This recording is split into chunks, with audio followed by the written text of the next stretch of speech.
Chaumonnais et aussi au nom de la Fondation Konrad Adenauer, je vous souhaite la bienvenue à cette séance sur la vision de l'Europe par les Tunisiens. Je m'appelle Caroline Schmidt et je suis conseillère avec la Fondation Konrad Adenauer dans le bureau en Tunisie et membre du comité de direction avec l'association Chaumonnais.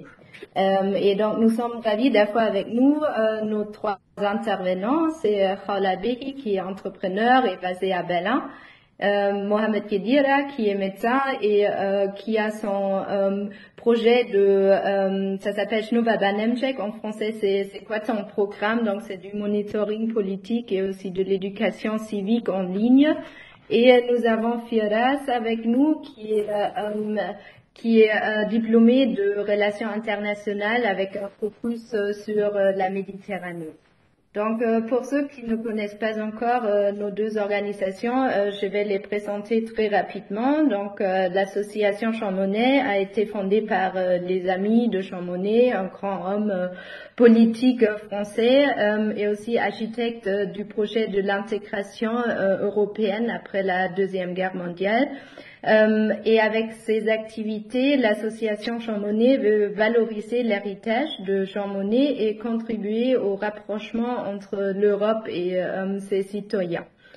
Et pour la Fondation Konrad Adenauer, c'est une fondation politique allemande proche de l'Union chrétienne démocrate de l'Allemagne, la CDU. Elle a un peu comme objectif la promotion de la démocratie et l'éducation civique en Allemagne et dans le monde. Et la CAS a des bureaux dans plus que 80 pays, dont la Tunisie. Et ici, sur place, nous travaillons avec des ONG, des associations et institutions, think tank tunisiens. Et c'est Konrad Adenauer, le premier chancelier de la République fédérale de l'Allemagne, qui a donné son nom à la fondation et qui a, comme Jean Monnet, il est associé à la construction européenne. Il s'agit donc de deux organisations qui portent les noms des véritables pères fondateurs de l'Europe moderne, qui ont consacré leur vie pour ce projet très ambitieux de paix après le traumatisme de la Seconde Guerre mondiale. Dans ce contexte, je voudrais aussi mentionner qu'aujourd'hui c'est la journée de la mémoire des victimes de la Shoah et de la libération d'Auschwitz par les Alliés. Je voudrais également rappeler que dimanche dernier, c'était le 60e anniversaire du traité d'Élysée qui a été signé à l'époque par Konrad Adenauer et Charles de Gaulle. Un événement historique qui a marqué la réconciliation entre la France et l'Allemagne après une très longue série de guerres et qui a ouvert la voie pour l'Union européenne que nous connaissons aujourd'hui. Une union qu'on peut considérer comme un projet de pays réussi qui lie des perspectives, des mentalités très différentes, mais qui a aussi connu ces dernières années des crises comme la crise monétaire, la crise migratoire, le Brexit, l'inflation. Et toutes ces crises ont montré que l'Union européenne fait face à des défis énormes, surtout au niveau de la gouvernance. Dernièrement, l'invasion de l'Ukraine par la Russie a profondément bouleversé l'Europe. Cette guerre qui a commencé il y a presque un an, le 24 février 2022, a mené à un véritable changement d'époque ou bien de paradigme sur le continent européen. En ce qui concerne l'Union européenne, elle a aidé massivement l'Ukraine, elle a adapté des sanctions sans précédent et accueilli plusieurs réfugiés. En même temps, les pays membres de l'Union européenne ont eu des grandes difficultés de se mettre d'accord sur une stratégie commune, surtout au niveau de la politique de défense et de la sécurité énergétique, pour faire face à l'agression russe. Cette guerre nous a fait réaliser que ni le moteur franco-allemand, ni les institutions européennes ne réussissent toutes seules à rendre l'Europe souveraine et résistante aux dangers de l'extérieur. Dans l'avenir, il faut plutôt une vision nouvelle de l'Europe et aussi l'intégration des pays européens de l'Est sera essentielle vu que ces peuples appartiennent à la famille européenne également. Dans ce contexte, il faut rappeler que la vision pour l'Europe de Jean Monnet était toujours d'unir des hommes et des femmes. Et à mon avis, cette guerre nous a montré à nouveau que l'esprit européen ça ne s'arrête pas aux frontières de l'Union européenne.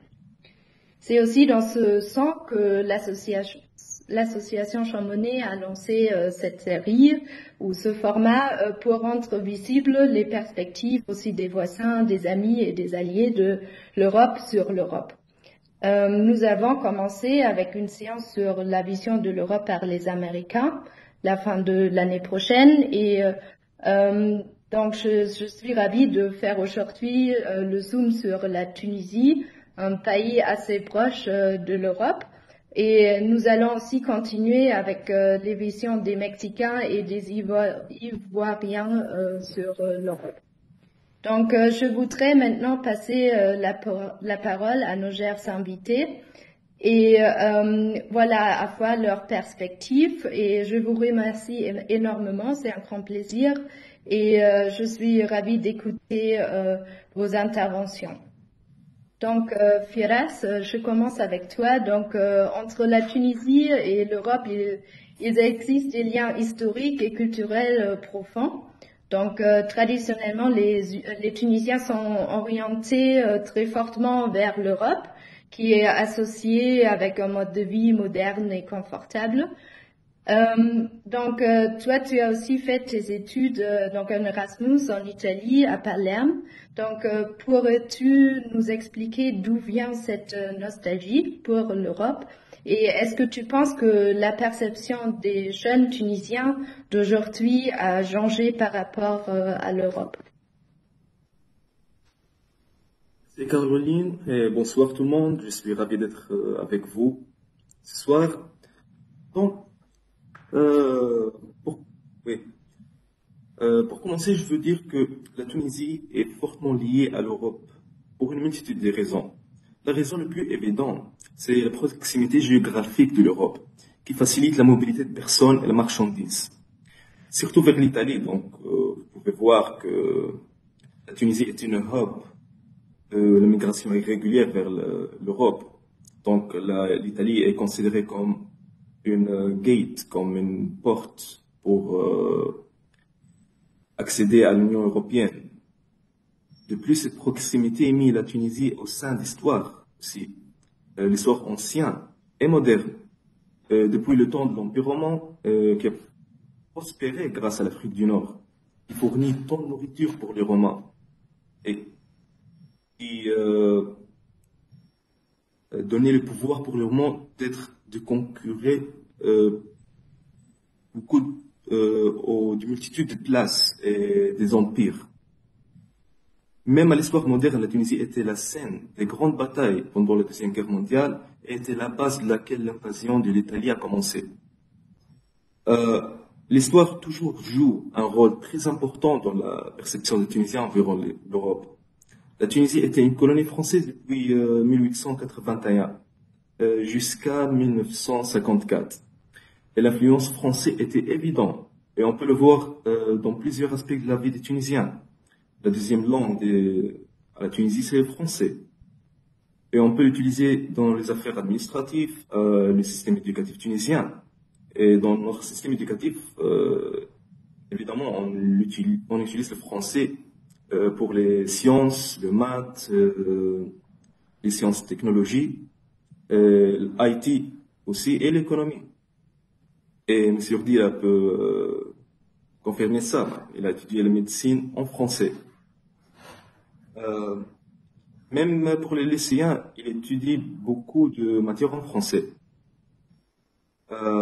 Donc, mais en addition, et après l'indépendance, plusieurs Tunisiens ont quitté leur pays pour travailler à l'Europe, surtout à l'Italie, l'Allemagne et la France. C'est qu'a créé une immense diaspora. Cette diaspora joue un rôle important d'attirer encore plus de Tunisiens, donc c'est une cycle. Donc, on a beaucoup de diasporas, même plusieurs diasporas à Canada et les pays du Golfe. Mais notre diaspora de l'Europe restera toujours unique. Et concernant les relations économiques avec l'Europe, notre échange commercial s'occupe environ 60% de notre échange, 70% de notre export sont vers l'Union européenne.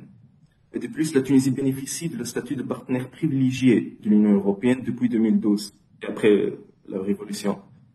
C'est un statut qui pas seulement rendu les échanges commerciaux plus fluides, mais aussi élargi la coopération au niveau scientifique et politique.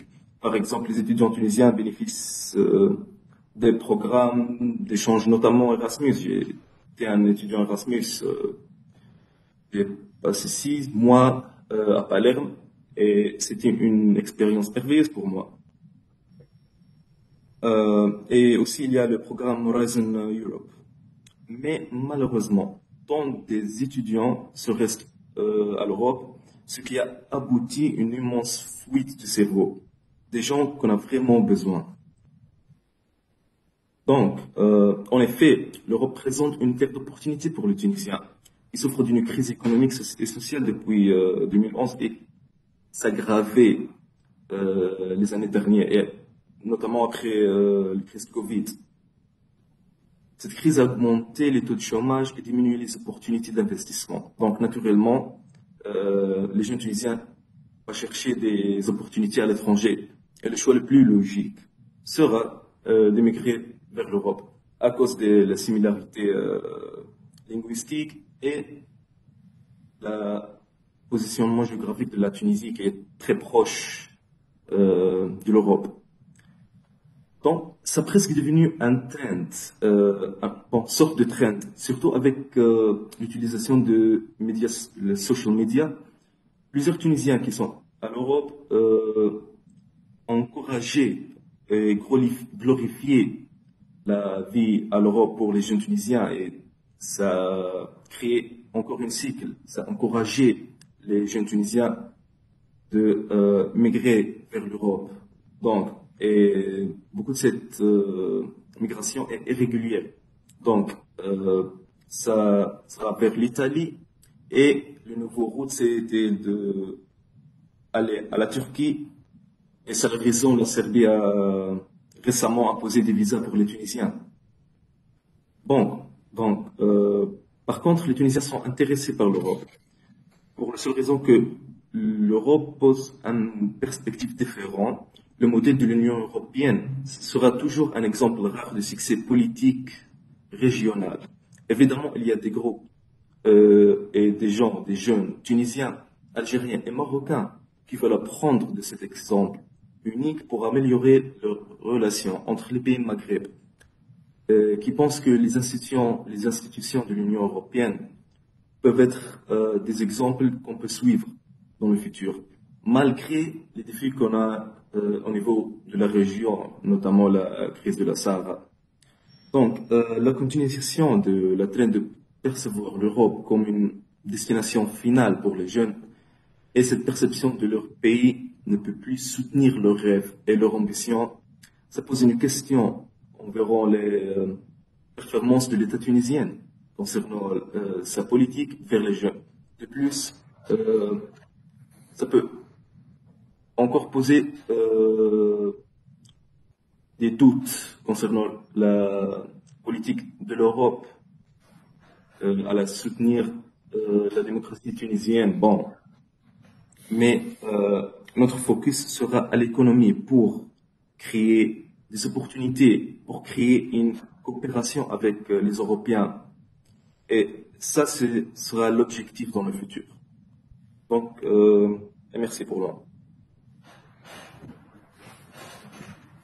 Merci beaucoup, Firas. Donc, tu as déjà mentionné la migration et aussi la migration illégale. Donc, Mohamed, je pense avec toi, on peut parler un peu plus de la migration légale aussi, fuite de cerveau, on dit ici. Donc, depuis quelques années, la Tunisie a connu déjà un nombre de plus en plus élevé de départs de ces cadres hautement qualifiés vers le Canada, vers l'Europe, donc vers des pays qui font face d'une manque de personnel qualifié, comme par exemple les soignants ou les ingénieurs. Et en ce qui concerne les médecins tunisiens, c'est environ 1000 médecins par an qui quittent la Tunisie. Donc c'est voilà un phénomène intéressant et je voudrais te demander donc dans ta perspective en tant que médecin aussi, quelles sont les conséquences pour la Tunisie de ces départs massifs? Et peut-il avoir une sorte de situation gagnant-gagnant pour les deux rives? Merci Caroline, bonsoir à tous, j'espère que vous m'entendez bien. Donc, je suis Mohamed Guedjera, je suis médecin anesthésiste réanimateur, j'exerce en Tunisie actuellement au bloc de chirurgie cardiovasculaire et thoracique, et je suis le président de Chambarnevj, qui est le premier think tank politique et technologique de la jeunesse tunisienne. Je tiens tout d'abord à remercier mes amis et partenaires de la Fondation Konrad Adenauer, avec lesquels on travaille beaucoup depuis 2019. Nous fêtons nos 50 collaborations cette année en 2023, de m'associer à ce bel événement pour discuter des relations tuniso-européennes. Je tiens également à féliciter les responsables de l'association Jean Monnet pour le travail de qualité qu'ils réalisent. J'ai eu l'occasion de parcourir vos canaux de communication, donc sur les réseaux sociaux particulièrement, et j'ai beaucoup apprécié tout ce que vous faites pour honorer la mémoire de Jean Monnet, l'un des pères fondateurs de la construction européenne, et pour promouvoir les idéaux européens. On m'a demandé d'être assez bref, ce que je vais essayer de faire pour laisser le temps par la suite au débat et aux questions de celles et ceux qui nous suivent et que je salue par la même occasion. Donc la thématique de laquelle nous discutons, quelle vision les Tunisiens ont de l'Europe? Une question, je dois dire, assez formulée, assez complexe, car elle se compose d'ensembles assez hétérogènes. D'abord les Tunisiens, qui ne sont pas du tout un bloc homogène et se composent d'une palette d'avis et de positions assez différentes, notamment vis-à-vis de l'Europe, vis-à-vis des autres thématiques également. Et de l'autre côté, l'Europe, qui se compose donc de 27 États membres aux politiques diverses et variées, notamment dans le cadre de leurs relations avec la Tunisie. De mon côté, je souhaiterais insister sur deux idées principales. Donc, durant le temps qui m'est alloué, et nous aurons par la suite la possibilité de discuter des autres thématiques durant la période des questions-réponses. Donc, la première idée concernant la réponse à la question quelle vision les Tunisiens ont de l'Europe et donc la première idée, l'Europe est vue aujourd'hui par une grande frange de la population tunisienne comme un refuge. Je m'explique. Vous savez que la Tunisie traverse depuis 2011, depuis la révolution du 14 janvier 2011, une période de transition démocratique assez complexe, ponctuée de nombreuses crises politiques. À cette tension politique se surajoute une grave crise socio-économique avec une stagflation importante, une faible création d'emplois et un chômage élevé aux alentours de 15 à 20%, une dépréciation de la monnaie locale avec le dinar tunisien qui a quasiment perdu 50% de sa valeur en 10 ans, une croissance du produit intérieur brut d'à peine 2% cette année pour 2022, une note souveraine qui n'arrête pas de se dégrader au niveau des agences internationales de notation, rendant difficile le recours aux marchés financiers internationaux pour la Tunisie à des coûts raisonnables, une dette extérieure qui représente plus de 60% du PIB, et enfin une économie nationale tunisienne à 50% régie par le marché parallèle, c'est-à-dire une économie à 50% souterraine. Donc, dans ce contexte politique et socio-économique assez difficile, étendu, il a grandement catalysé un phénomène qui a toujours existé, à savoir celui des migrations d'abord irrégulières, avec des milliers de personnes donc prêtes à braver la mort pour réussir à rejoindre les côtes européennes, avec une idée un peu, alors le fantasme, entre fantasme et réalité, il y a tout un monde, mais avec cette idée qui persiste encore en Tunisie de pouvoir améliorer sa propre condition en Europe et améliorer également les conditions de sa famille restée en Tunisie. Donc, à titre d'exemple, la diaspora tunisienne est le principal bailleur de fonds en devises pour la Tunisie, avec des transferts de devises donc de l'Europe vers la Tunisie qui ont atteint un record de 8,5 milliards de dinars, sachant que nous avons une correspondance de 1 pour 3. Donc 1 euro est plus ou moins équivalent à 3,2 dinars pour vous donner un ordre de comparaison. Donc les transferts de la diaspora tunisienne représentent ainsi un chiffre qui est choquant, c'est-à-dire que les transferts des Tunisiens vivant en Europe vers la Tunisie représentent le double des recettes touristiques que la Tunisie génère. Avec, pour la plupart donc de ces rentrées en devises, 87% de cet argent vient d'Europe, 44% de France, 17% d'Allemagne et 13,5% d'Italie, sur les donc 8,5 milliards générés en 2022.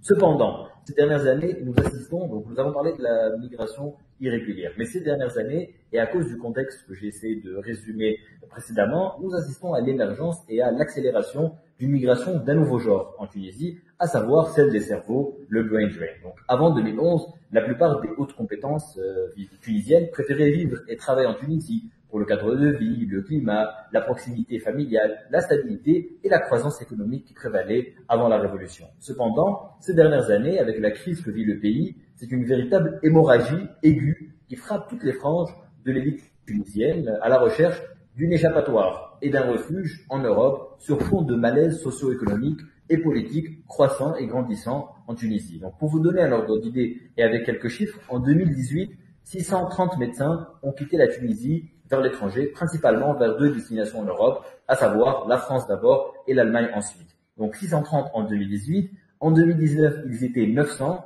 et en 2022 ils ont été 2600 à quitter le pays, soit par rapport à 2018 une augmentation de 330%, pour vous donner un ordre d'idée de la situation qui s'aggrave d'année en année, aggravant ainsi davantage le déficit du secteur qui souffre déjà de grandes pénuries de ressources humaines en Tunisie. Et nous avons eu le désagrément de le constater et de le vivre durant la crise Covid qui a mis à nu partout dans le monde, mais particulièrement dans les pays sous tension comme la Tunisie, les difficultés, les insuffisances du système de santé. Donc les médecins ne sont pas certes les seuls concernés, comme Caroline l'a souligné. D'après les chiffres d'ailleurs de l'association des professionnels des ressources humaines en Tunisie, 95 000 compétences ont quitté le pays depuis 2011, principalement pour la France, pour l'Allemagne et pour le Canada, qui sont un peu les 3 pays vers lesquels les hautes compétences tunisiennes émigrent aujourd'hui. Parmi ces 95 000, nous avons 45 000 personnes qui sont des enseignants universitaires, 35 000 personnes qui sont des ingénieurs, spécialisés dans des domaines divers et variés, mais particulièrement des ingénieurs spécialisés dans le domaine de l'informatique, et le reste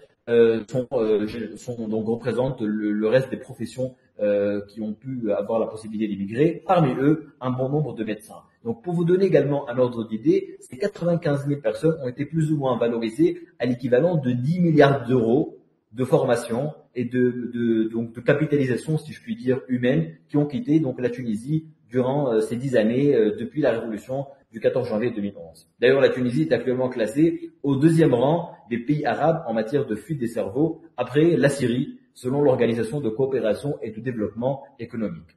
Donc, au vu de ces chiffres, nous pouvons légitimement nous poser la question de l'impact, comme le posait la question Caroline, de tous ces départs sur la situation actuelle aujourd'hui en Tunisie. Donc, pour vous donner un ordre d'idée, le départ des professeurs universitaires génère par exemple aujourd'hui en Tunisie la fermeture de nombreux laboratoires de recherche par manque de personnel compétent. Les départs des ingénieurs entraînent un ralentissement de l'économie avec des entreprises tunisiennes qui peinent à trouver du personnel qualifié. Quant au départ des médecins, évidemment, ils contribuent à créer et à renforcer les déserts médicaux, les déserts sanitaires en Tunisie. Je vous donne un chiffre qui explique un peu l'ampleur du phénomène. Donc, dans ma spécialité, comme je l'ai mentionné préalablement, l'anesthésie-réanimation, c'est une spécialité qui est sous tension un peu partout dans le monde, parce que nous sommes assez peu nombreux. En Tunisie, dans le secteur public, donc dans les hôpitaux publics, il y a approximativement sur tout le territoire tunisien, donc nous sommes 24 gouvernorats pour une population d'approximativement 1 million d'habitants, nous sommes 100 médecins, anesthésistes, réanimateurs exerçant dans le secteur public en Tunisie.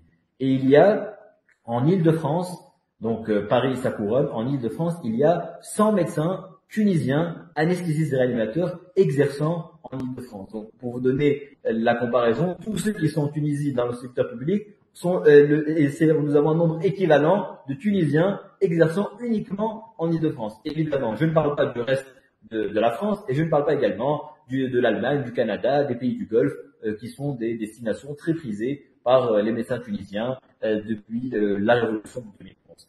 Donc aujourd'hui, en Tunisie, vous avez des gouvernorats où il y a 0 médecin anesthésiste réanimateur sur place, et donc quand vous n'avez pas d'anesthésiste réanimateur, c'est des blocs opératoires qui sont totalement à l'arrêt et une qualité, une sécurité des soins qui est totalement absente. Nous sommes donc dans une relation aujourd'hui totalement asymétrique avec l'Europe, puisque nous sommes dans une sorte d'échange win-lose, puisque la fuite des cerveaux dont la Tunisie souffre représente un gain substantiel pour les pays, notamment européens, qui en bénéficient de manière anarchique, c'est-à-dire que il n'y a aucune organisation bilatérale ou multilatérale qui permettrait d'organiser ces mouvements de personnes et de compétences entre les deux rives de la Méditerranée. Donc comment faire pour créer un partenariat win-win entre la Tunisie et l'Europe? Comment faire pour transformer cette fuite des cerveaux en une mobilité des talents pour construire une migration circulaire favorable aux deux rives de la Méditerranée? Je pense que les solutions existent. J'ai moi-même quelques propositions. Je vous suggère que nous en parlions durant la séquence des questions-réponses pour que je puisse passer à la deuxième idée que je souhaitais défendre et expliquer davantage aujourd'hui, qui est la suivante. Donc encore une fois dans la thématique de répondre quelle vision les Tunisiens ont de l'Europe. Alors la deuxième vision, à mon sens, la deuxième idée que je souhaitais partager avec vous, c'est que nous avons aujourd'hui une certaine frange de la population qui considère l'Europe comme une menace. En effet, pour une certaine frange de la population, l'Europe est encore vue comme un peu le continent de l'oppresseur. Donc vous connaissez la relation historique qui existe avec la France, par le fait que, comme l'a dit Filas, l'histoire du protectorat français en Tunisie, ce n'est pas spécifique à la Tunisie, ce sentiment un peu qui on va dire, développe ces dernières années. Vous voyez ce qui se passe en Algérie, où la question de la mémoire et de la reconnaissance demeure encore vive. Donc, pour une minorité de la population, je dis bien une minorité, mais c'est une idée qui existe et que je pense à laquelle nous devons prêter attention. Pour une minorité de la population, notamment en fait de certains groupuscules assez radicaux, les Européens, notamment les Français, continueraient de piller les ressources naturelles, notamment tunisiennes. Je vous donne un exemple. En 2015, il y a eu une vaste campagne de déstabilisation nommée Win All Petrol, ça veut dire où est le pétrole, qui a été orchestrée par ces groupuscules radicaux sur les réseaux sociaux en Tunisie pour diffuser des séries de contre-vérités sur la gestion du secteur pétrolier qui serait, d'après les instigateurs de cette campagne, sous l'emprise de groupes européens qui exploiteraient les gisements de pétrole tunisiens avec la connivence des politiciens tunisiens. Donc face à cette politique de diabolisation, s'en est suivi de nombreux mouvements de blocage des sites de production des compagnies pétrolières européennes en Tunisie, ce qui les a poussés à quitter le pays. Je vous donne un chiffre également. Depuis les années 2000, la Tunisie a connu une moyenne annuelle de 14 forages pour les explorations de puits de pétrole. Et en 2014, elle a connu uniquement 3 forages, ce qui vous donne un peu une idée sur l'impact négatif de ces mouvements contestataires. Donc, autrefois, ces mouvements de contestation et de diabolisation des relations tuniso-européennes étaient minoritaires, assez marginaux, mais depuis quelque temps, ils trouvent de plus en plus d'écho au sein de la population tunisienne où de nombreuses voix appellent à changer de partenaire économique, à s'affranchir des relations avec l'Europe,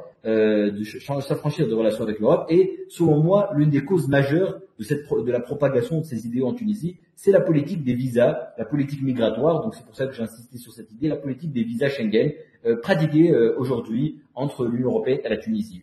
En effet, je vous donne un exemple également, en 2021, la France a décidé unilatéralement de diminuer de 50% l'octroi des visas Schengen dans les pays du Maghreb, suite à la mauvaise, on va dire, collaboration des pays du Maghreb sur la reprise de leurs concitoyens qui sont présents sur le territoire français. Il faut savoir que les visas coûtent cher. Dans certains pays, notamment en Tunisie, ils coûtent l'équivalent d'un SMIC, approximativement évalué en Tunisie à 450-460 dinars. Il faut souvent passer par des agences intermédiaires qui sont payantes. Les délais d'attente sont des délais de plusieurs mois et de nombreux même circuits de corruption et de passe-droit se sont mis en place. Les refus sont majoritaires et lorsque les gens on leur refuse le visa, ils ne sont même pas remboursés pour les frais de visa qui ont été payés. Donc ces pratiques assez désobligeantes, il faut le dire, de la part donc des officines européennes ont créé en Tunisie et dans le Maghreb un fort sentiment d'humiliation de la part des citoyens donc qui postulent pour ces visas, personnes de la population et des demandeurs de visas. Ce sentiment permet aujourd'hui d'alimenter le feu d'un certain anti-européanisme que nous sentons, que nous détectons et qui commence à se propager vous voyez ce qui se passe en Afrique, dans les pays du Maghreb également, et également évidemment en Tunisie. Sur les braises de la discorde potentielle, nous remarquons que de nombreuses puissances régionales et internationales sont en train de souffler pour attiser ce sentiment anti-français, anti-européen et créer une opinion publique hostile au développement d'un partenariat solide avec nos partenaires de toujours, à savoir l'Union européenne. Regardez ce qui s'est passé au Mali il y a quelques mois. Regardez ce qui se passe actuellement au Burkina Faso avec l'arrêt de l'opération Sabre, le départ de toutes les forces militaires françaises. Je pense qu'une fois l'Afrique subsaharienne acquise, la prochaine étape concernera très probablement les pays du Maghreb et le travail de préparation de la part de certaines puissances semble déjà avoir commencé. Évidemment, je pense que nous avons encore le temps d'éviter la catastrophe. Les solutions existent également pour lutter contre ces phénomènes-là et je serai ravi d'en débattre par la suite durant la partie aussi des questions-réponses pour proposer les solutions. Merci beaucoup, c'était très intéressant, très détaillé aussi, et je pense que tout le monde est maintenant aussi ravi d'écouter ta vision pour une migration circulaire et un peu une sortie de cette situation, comme tu as dit, où on observe cette politique de diabolisation et cet anti-européisme ici en Tunisie. Donc, Raoula, toi, tu fais partie de cette diaspora dont on a parlé déjà, qui devient de plus en plus important pour la Tunisie. Tu faisais à Berlin, mais tu fais le va-et-vient très souvent entre la Tunisie et l'Europe. Donc, tu as travaillé avec la société civile de la région MENA depuis longtemps et tu es impliqué dans beaucoup de projets encore en Tunisie, surtout pour promouvoir l'innovation et aussi l'entrepreneuriat social. Voilà, aussi vers cette transformation numérique. Donc, dans quelle mesure est-ce que tu penses que la mobilisation des talents de la diaspora tunisienne peut-elle dynamiser les relations entre l'Union européenne et la Tunisie ou l'Afrique du Nord, et comment est-ce qu'elle peut contribuer aussi à un développement économique durable? Merci beaucoup Caroline pour l'invitation ainsi que pour l'introduction. Je suis reconnaissante pour Mohamed parce qu'il vient d'expliquer en détail surtout le brain drain ou bien les fuites des cerveaux de la Tunisie. Enfin, les nombres sont c'est toujours le même sentiment quand on entend les nombres sont très choquants. Mais juste une petite remarque, Mohamed, maintenant TLS, elle prend 700 dinars pour les visas, non pas 400 dinars, donc c'est pire en fin de compte. Alors oui, je m'appelle Raoula Albehi, je vis à Berlin, mais j'ai un laboratoire d'innovation à Tunis et aussi un laboratoire d'innovation à Berlin et concernant le sujet comment il faut mobiliser sa diaspora, parce que si on est en train de parler de ces professeurs, de ces gens, de ces ingénieurs, de ces cadres supérieurs, maintenant ils sont en Europe, c'est bon, c'est fini. Donc, mais comment et quel potentiel en fait qu'on doit l'explorer afin de dynamiser, comme vous venez de dire, les relations entre Europe, Tunis, mais surtout aider la Tunisie à un développement économique durable. Il y a 3 potentiels que je viens qu'ils sont là, qu'ils sont toujours up to date avec tout ce qu'on vit comme diaspora. Premièrement, le premier potentiel, c'est de supporter le support financier et communautaire des Tunisiens qui vivent à l'étranger pour aider, par exemple, dans tout ce qui est crise. Le financement participatif, par exemple, durant le corona et surtout le 3e wave, parce que c'est ma spécialité, je suis en train d'étudier 40 campagnes de financement participatif auprès de la diaspora tunisienne qui vient d'être des sommes d'argent énorme qui vient d'être collecté dans un laps de temps maximum 6 semaines afin de supporter l'achat des matériels et afin de supporter la société civile et les hôpitaux durant le corona en Tunisie. Donc c'est un exploit. Certes, la situation avec la corona et la crise, c'est vraiment un incentive, une motivation, mais on a cette capacité de taper pour le soutien durant tout ce qui est apport financier et communautaire en Tunisie auprès de la diaspora.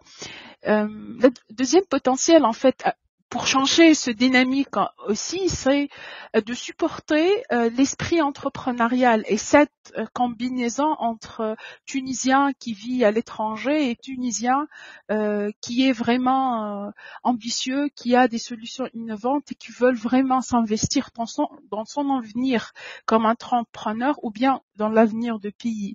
Je vous donne un exemple un exemple intéressant, le programme WeDo, ou le Vidou. C'est un programme aussi qui facilite la contribution d'un somme d'argent d'un Tunisien qui vit à l'étranger. Il va aider quelqu'un d'autre pour ouvrir son projet. C'est vraiment un programme qui est en train de réussir et qui est en train de un petit peu changer les dynamiques et la relation entre diaspora et Tunisien pour tout ce qui est développement économique. Troisième potentiel que je vois qu'il faut vraiment l'exploiter pour l'instant, c'est avoir accès à l'expertise.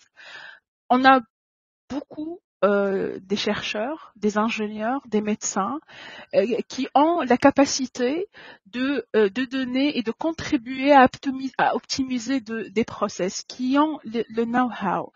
Et surtout, j'insiste sur tout ce qui est des connaissances techniques, connaissances orientées process. Les Tunisiens qui vivent à l'étranger et qui sont des chercheurs ou bien des ingénieurs ou des médecins peuvent vraiment contribuer énormément à des échanges, contribuer à faire un transfert technologique technique, parce que ça sera toujours limité car le contexte est différent. Et il faut qu'on soit conscient comme diaspora tunisienne que nous sommes en train de travailler avec le contexte tunisien, que c'est différent et il faut aussi qu'on apprend de ce contexte-là. Peut-être je dois aussi mentionner les différents défis pour que cette relation sera dynamisée dans une vision win-win. Je crois et je stimule aussi que la diaspora tunisienne, avec la connaissance accumulée aussi avec les capacités de networking, elle a un grand potentiel pour shifting the conversation, pour équilibrer les relations de pouvoir entre Union européenne et entre la Tunisie ou bien North African. Par exemple, les négociations des conventions, les négociations des stratégies nationales critiques, si on est en train de parler de green hydrogen, blue economy, agriculture, tax, for example, on prend l'exemple du Green Deal, le carbon tax, qu'il va être impliqué dans 10 ans sur tous la Tunisie et les developing countries. Donc, la diaspora a un rôle d'équilibre entre les pouvoirs et entre les intérêts de l'Union européenne, mais surtout l'intérêt de la Tunisie et l'intérêt des pays de Tunisie, North African country. C'est là, je crois, où il faut se supporter et où il faut vraiment pousser à avoir une relation gagnant-gagnant, mais une relation gagnant-gagnant due à des actions et due à des pratiques et due à des procédures qui ont une procédure de manière actuelle, non pas juste ce fameux soft politics, ce que nous sommes en train de voir réellement durant cette période. Finalement, voilà, je crois aussi parmi les défis, c'est les défis entre diaspora et institutions ou diaspora et la Tunisie, c'est confiance. Donc, on a vraiment un problème de confiance dans tout ce qui est process et dans tout ce qui est procédure. Après la révolution, on a cette image que ça va changer, que ça va être plus transparent, qu'on va réduire vitamine B, qu'on va réduire beaucoup de choses. Maintenant, on se voit dans un impasse, donc on est méfiant pour s'investir, on est méfiant pour aider les associations, on est méfiant pour discuter ou bien pour négocier les intérêts du pays. On doit travailler sur ça. Et on doit travailler sur ça d'une manière vraiment frugale à travers les networks qu'on a, à travers la société civile et de plus en plus pour atteindre les institutions, parce que ça va être un très long débat afin qu'on puisse, je crois, avoir une autre relation de confiance avec nos institutions. Merci. Merci beaucoup, Raoula. Donc, si je t'ai bien compris, tu es vraiment en faveur des partenariats plus techniques dans les domaines comme par exemple l'hydrogène ou l'agriculture, et que c'est là où la diaspora tunisienne peut jouer cette rôle d'équilibrer les intérêts. Oui, super. Donc, avec ça, je voudrais ouvrir un peu la discussion. On a maintenant encore beaucoup de temps pour discuter, donc ça c'est très bien. Et on va revenir surtout sur cette vision de Mohamed de la migration circulaire, parce que je pense que c'est très intéressant et ça peut aussi donner des pistes positives. J'ai vu qu'il y a Henry Malos qui a déjà levé la main, donc je te donne directement la parole. Oui, bonsoir. Donc Henri Malos, je suis le président du comité d'orientation de l'association Jean Monnet. Félicitations à l'association pour cette très belle initiative. Et moi, je voudrais remercier vraiment les amis de Tunisie. Et bon, la Tunisie, c'est un pays que je connais assez bien. Je me suis rendu souvent. Je voudrais vraiment féliciter tous les intervenants, en particulier Mohamed et Firas, parce que je trouve qu'ils ont parlé sans langue de bois. Ils ont dit franchement ce que je crois est vraiment la vérité, la difficulté de la situation de votre pays, cette immigration, cette fuite des cerveaux, le fait qu'il faut reconnaître que la Tunisie, qui est le seul pays du printemps arabe qui a conservé, qui a essayé de conserver, même si aujourd'hui on est quand même encore loin du compte. Vous l'avez pas dit, mais vous savez très bien ce que je veux dire, les acquis démocratiques du printemps arabe. Et malgré ça, vous voyez bien d'abord, que la situation de votre pays se dégrade. Que 2, il y a cette immigration massive. Et 3, que l'Europe n'est pas au rendez-vous. L'Union européenne n'est pas au rendez-vous. La politique méditerranéenne de l'Union européenne n'est plus sa priorité. Vous avez parlé de la question des visas. Donc vous avez dit très concrètement, vous nous avez mis effectivement face à cette réalité, que d'ailleurs partout dans le monde, c'est pas seulement dans le Maghreb, l'image de l'Europe se dégrade. Donc ça, c'est une vraie préoccupation que nous devons, nous, à l'association Jean Monnet, prendre en compte, parce que c'est pas ce qu'ont dit nos amis, ce sont des choses importantes. Il faut pas prendre à la légère et parler de quelques petits programmes X ou Y, c'est pas ça la réponse, c'est vraiment la réponse, c'est une politique méditerranéenne plus ambitieuse. Alors moi j'ai 2 questions à nos amis tunisiens. La première, c'est que Firas a très rapidement évoqué la question de la coopération entre pays du Maghreb. Est-ce que je sais qu'il fut un temps où l'exemple de Jean Monnet, l'exemple de la construction européenne, inspirait les dirigeants des pays, Algérie, Maroc, Tunisie, même Libye, même l'Égypte, pour essayer de construire quelque chose. Aujourd'hui, tout ça est démoli. Il y a quasiment une guerre entre l'Algérie et le Maroc, vos voisins. La Libye a été envahie par des troupes européennes et internationales. Donc, je voulais savoir, est-ce que vous ne pensez pas qu'en fait, pour vous redresser, la priorité, ce serait pas avant tout et d'abord de reprendre le chemin de la coopération entre vous, même si c'est très difficile, au niveau de la jeunesse, par exemple, pour reconstruire, avec la méthode Jean Monnet, des réalisations concrètes entre vos pays, parce que sinon, chacun de vos pays est effectivement extrêmement faible dans ses relations avec l'Europe, dans ses relations avec la France. Bon, on le voit bien sur les visas. Donc ça, c'est ma première question. Si vous voulez bien revenir sur la question de la coopération, de l'intégration entre vos pays, qui moi me semble la meilleure réponse. Et deuxièmement, je voulais un petit peu savoir ce que vous attendriez aujourd'hui de l'Union européenne face à la fuite des cerveaux, face, je crois que c'est Mohamed qui a dit qu'il avait des solutions, ce serait intéressant de les avoir, et face à cette dégradation de l'image de l'Europe, puisque vous ressentez, c'est une vérité, que vous n'êtes plus notre priorité. Merci.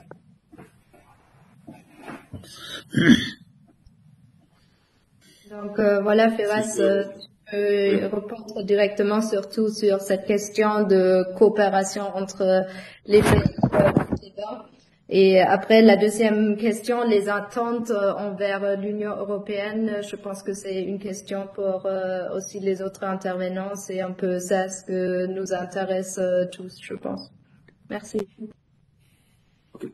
Concernant l'Union, on peut parler à une Union maghrébienne. On a déjà une Union maghrébienne, mais c'est un institut qui est vraiment rigide, qui est vraiment... il ne fait rien, honnêtement. Il fait des meetings et les résultats sont toujours les mêmes. On fait des recommandations, on parle beaucoup, mais il n'y a pas un résultat. L'exemple européen, c'est vraiment un exemple qui est facile à...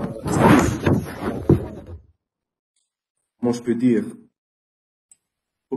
To implement, si vous comprenez. Parce que, comme j'ai déjà dit, on a plusieurs points communs, tous les Européens eux-mêmes. Mais le problème, c'est au niveau des les decision makers, les politiciens, les gens qui prennent les décisions. Ils sont vraiment coincés dans des points comme ok, c'est vraiment important de trouver une solution pour la Sahara d'Ouest. Mais à quel prix? Nous sommes dans un point que les Algériens et les Marocains sont vraiment des relations très compliquées, très agitées, que on peut parler de guerre entre les deux pays. Bon, ça peut être un peu non. Comment je trouver le mot? Not in the near future. Donc, mais le problème maintenant que c'est les decision makers ne peuvent plus créer une union maghrébienne. C'est la mission des jeunes. J'ai déjà dit, moi-même, je fais part d'une communauté des Maghrébiens qui sont en train de créer une entité pour créer un programme pour soutenir cette vision d'un Maghreb qui est sans bordure, sans problème, sans des crises politiques qui sont triviales. Quand on compare ça avec la vie qu'on peut faire dans le futur, la croissance économique, que ce sera une très grande plus pour nous qui ont déjà souffert d'une crise économique, surtout pour la Tunisie. On peut soutenir la Libye qui est en train de vivre une guerre civile. Donc, juste pour conclure que l'Union maghrébienne est déjà un programme au cours de réalisation.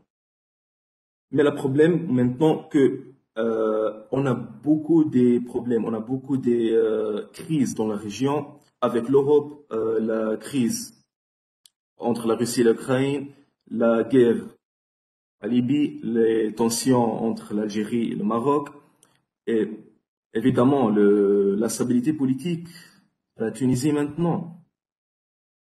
Tous ces facteurs jouent un rôle pour, vous savez que ça diminue et ça trivialise tous les efforts pour créer cette union. J'espère que, bon, le français n'est pas c'est ma troisième langue, donc je suis un peu, yeah, ok. J'espère que Merci Firas. Je pense que on a très bien compris que ça reste un projet à suivre, mais pour le moment c'est aussi quelque chose de très idéaliste probablement vu les réalités sur place. Mais c'est bien s'il y a des initiatives surtout par la jeunesse. Donc, Mohamed, j'aimerais bien revenir sur ce que tu as déjà mentionné avant, ta vision. Et tu peux peut-être aussi parler un peu dans ce contexte, surtout de la migration, de tes attentes envers l'Union européenne. On ne t'entend pas.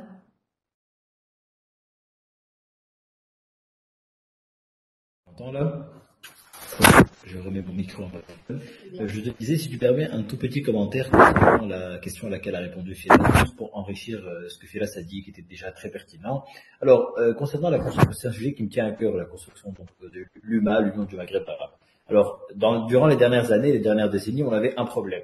C'était le Polisario et la question du Sahara occidental. Maintenant, on en a deux. C'est le Polisario et la question du Sahara occidental et la normalisation des relations entre Israël et le Maroc. Donc ces deux thématiques actuellement sur la table bloquent totalement la possibilité de pouvoir avancer sur l'UMA parce que les autres pays, à savoir l'Algérie, la Tunisie, la Libye et la Mauritanie, bloquent complètement sur la question de la normalisation. Donc maintenant, il y a deux problèmes qui sont sur la table lorsque, durant les dernières années, il y avait un problème qui était sur la table. Donc je vais essayer d'être un peu optimiste dans la partie de la question-réponse et de pas mettre uniquement les problèmes sur la table, mais les solutions.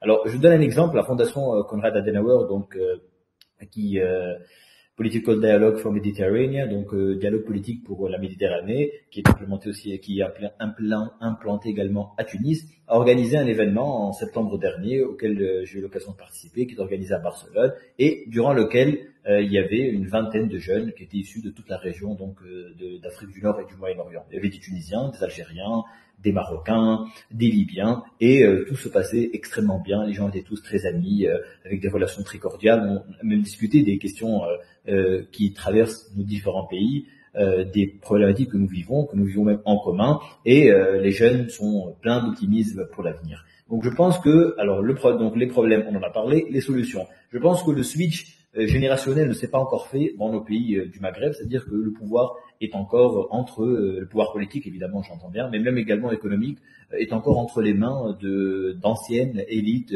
politiques et économiques. Malgré la révolution en Tunisie, vous le voyez également aujourd'hui sur la scène politique, même en termes de tranche d'âge, on est encore dans les 60 ans et plus qui occupent la plupart des postes politiques. Les jeunes n'ont pas encore eu accès à la prise de décision, malgré quelques exceptions ici et là, mais qui ne sont pas la règle. Et donc, je pense que nous vivons encore avec on va dire les démons de la deuxième partie du XXe siècle, qui continuent de nous habiter dans la région d'Afrique du Nord et dont j'espère nous allons nous débarrasser dans cette première partie du XXIe siècle. Donc, je suis assez optimiste sur cette thématique-là. Je pense que les fondations, les organisations, comme d'ailleurs le travail que fait la fondation Konrad Adenauer est très important parce que ça permet de faire rencontrer les jeunes de la région entre eux, de favoriser le dialogue interrégional et de rapprocher les points de vue et les perspectives pour justement permettre de créer un terrain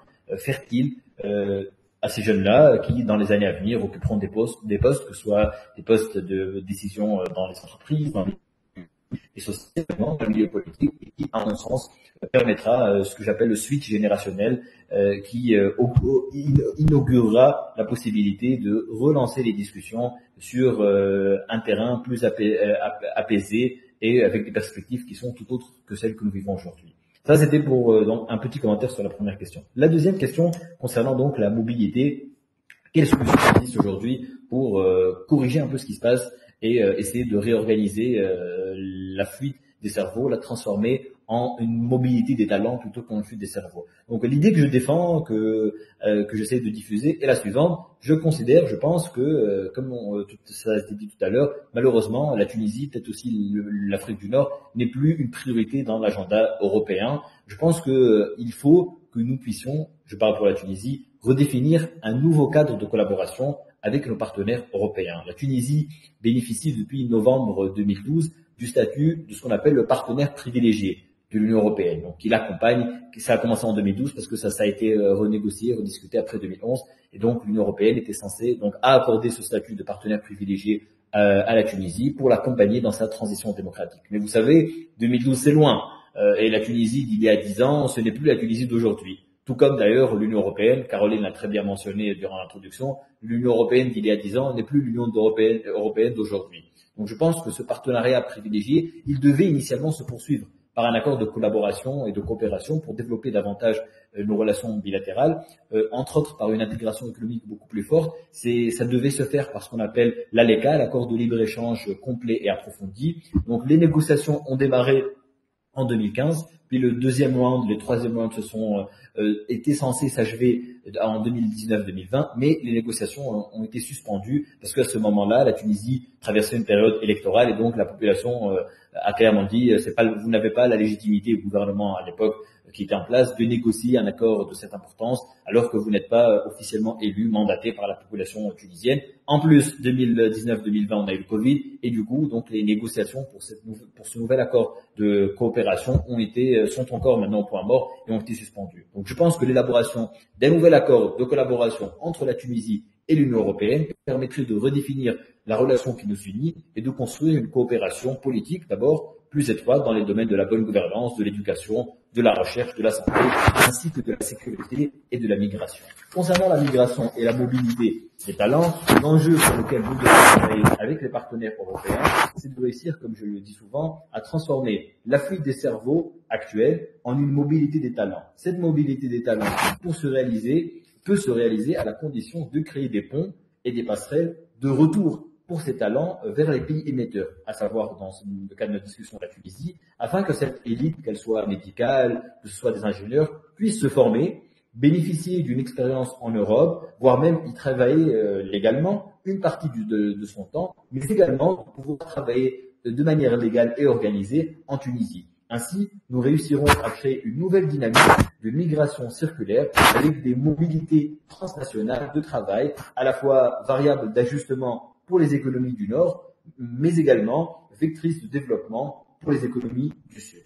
D'ailleurs, une récente étude réalisée auprès des médecins tunisiens ayant émigré à l'étranger a démontré que 50% des médecins tunisiens actuellement installés en Europe envisageraient un retour en Tunisie si les conditions nécessaires étaient réunies. J'entends par conditions nécessaires mobilité, possibilité donc flexibilité du travail et amélioration des conditions d'exercice dans les hôpitaux. La condition majeure également requise par ces médecins est de pouvoir avoir le droit de travailler en temps partagé entre la Tunisie et l'étranger, ce qui est par exemple aujourd'hui interdit puisque vous n'avez pas le droit de vous inscrire dans deux concepts de l'ordre différents. Ainsi, l'élaboration d'un nouvel accord de collaboration entre la Tunisie et l'Union européenne, comme mentionné, permettrait de mettre sur la table ces nouveaux enjeux pour négocier une nouvelle politique migratoire des élites à même de développer un partenariat gagnant-gagnant entre la Tunisie et nos partenaires européens, parce que je considère qu'une Tunisie stable et développée, c'est une Europe sécurisée et prospère. Une idée, par exemple, sur la thématique des visas,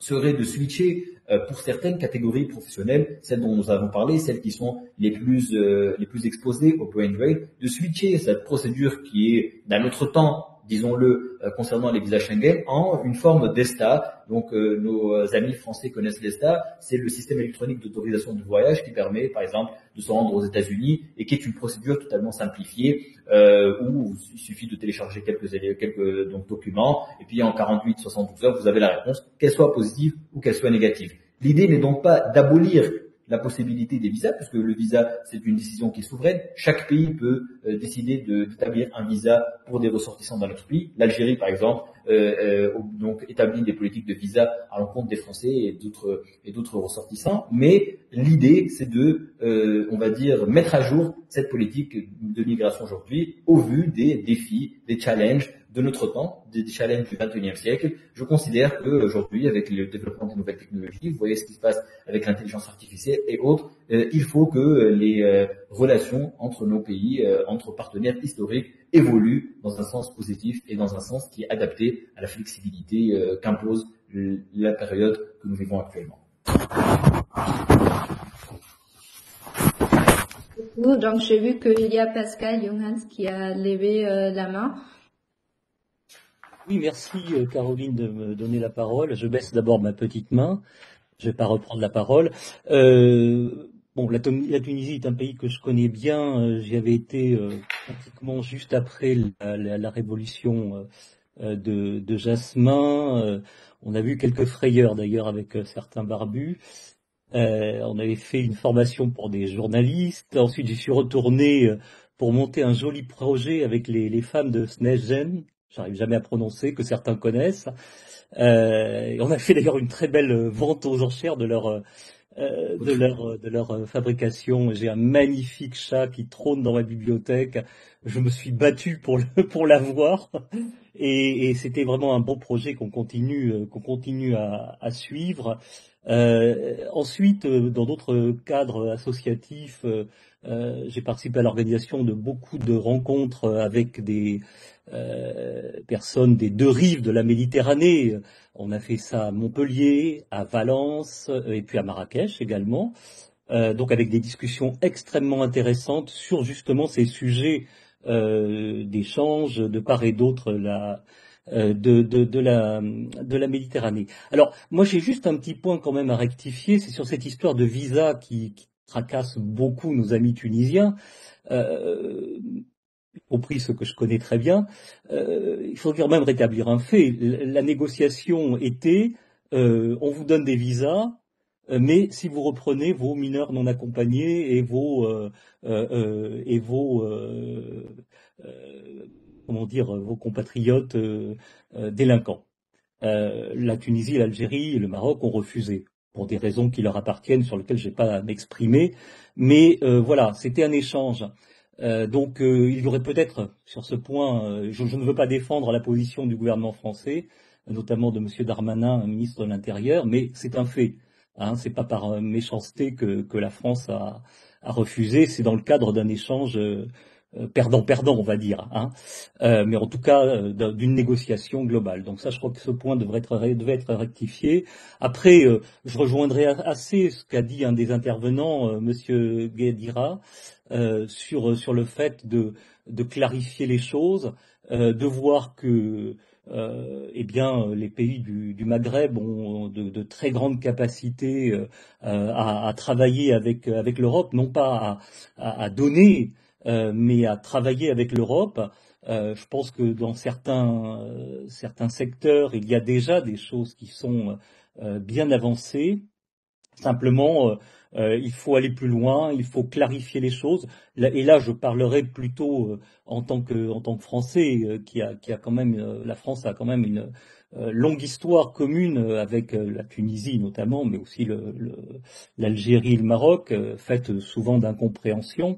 Mais je crois qu'il faut vraiment qu'il y ait un travail, je dirais presque psychologique, j'allais dire psychanalytique, pour revoir nos relations et pour les établir sur des bases, je dirais, plus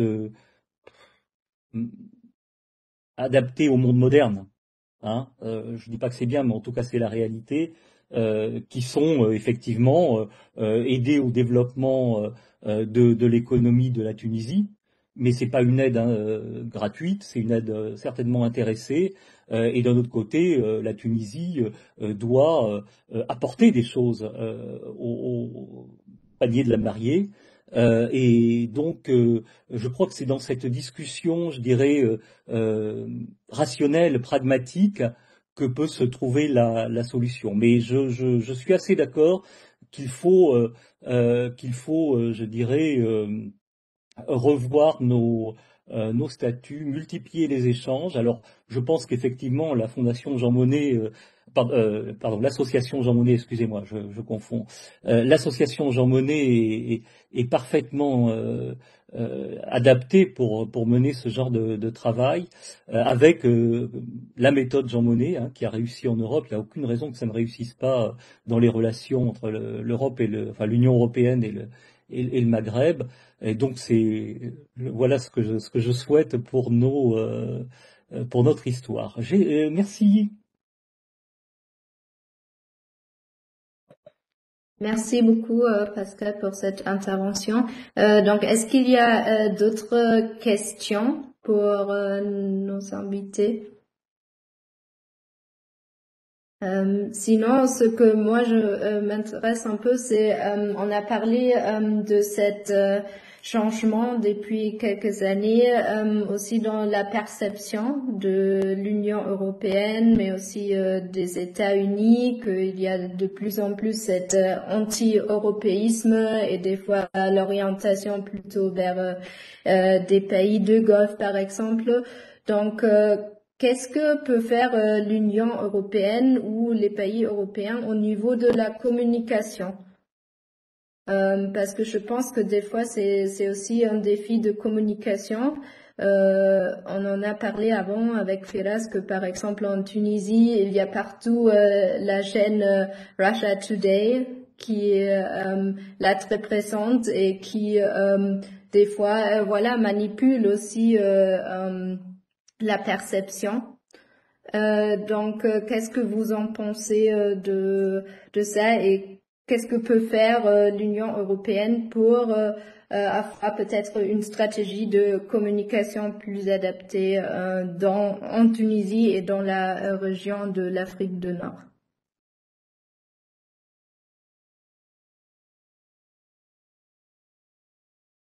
Donc là, je suis pas sûre pour Henry Malos et Pascal Jonghans, si vous avez levé les mains à nouveau. Je l'ai levé. Ouais. Oui, moi aussi, j'ai levé la main.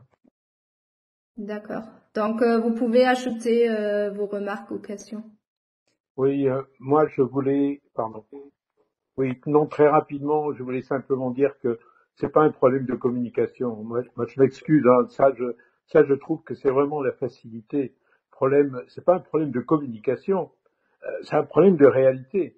La question que nos amis tunisiens ont soulevée, la question des visas, la fuite des cerveaux, c'est pas en mettant de la propagande pour dire que ça n'existe pas que ça va changer. Moi, je pense que ce que nos amis attendent, c'est à eux à répondre, mais ce sont des actes. Ce sont des actes sur une meilleure coopération, de remettre la Méditerranée parmi les priorités. On avait établi l'Union pour la Méditerranée, l'UPM, qui est devenue une coquille vide. Hein, il y a un petit secrétariat à Barcelone qui organise quelques gentilles conférences, auxquelles moi j'ai participé, hein, en Tunisie aussi. Mais bon, mais tout ça, on voit bien qu'aujourd'hui, il n'y a plus de priorité. Je crois que c'est un très très grand danger. C'est comme dans les Balkans. L'Union européenne, elle se focalise sur la question ukrainienne, bon, à juste titre, mais en même temps, elle délaisse nos voisins. C'est-à-dire, moi, je suis aujourd'hui en Corse. La Tunisie, c'est mon voisin. L'Ukraine, dont je m'occupe beaucoup, c'est 3 fois plus loin. Donc, on perd un peu un sens de notre environnement. On déplace les priorités au vu des circonstances. Je pense que c'est vraiment ça le problème. C'est pas une question de communication. Je m'excuse d'être intervenu, mais ça me semble quand même vraiment un élément trop facile de dire il suffit d'interdire RT et de mettre à la place Euronews dans tous les foyers tunisiens et les Tunisiens verront comment l'Europe est gentille. Je m'excuse, mais ça marche pas comme ça à mon avis. Merci. Merci beaucoup pour cette remarque et voilà, l'idée c'était pas de dire que c'est seulement un problème de communication. Donc peut-être Raoula, tu as levé ta main. Est-ce que tu veux intervenir sur cette question?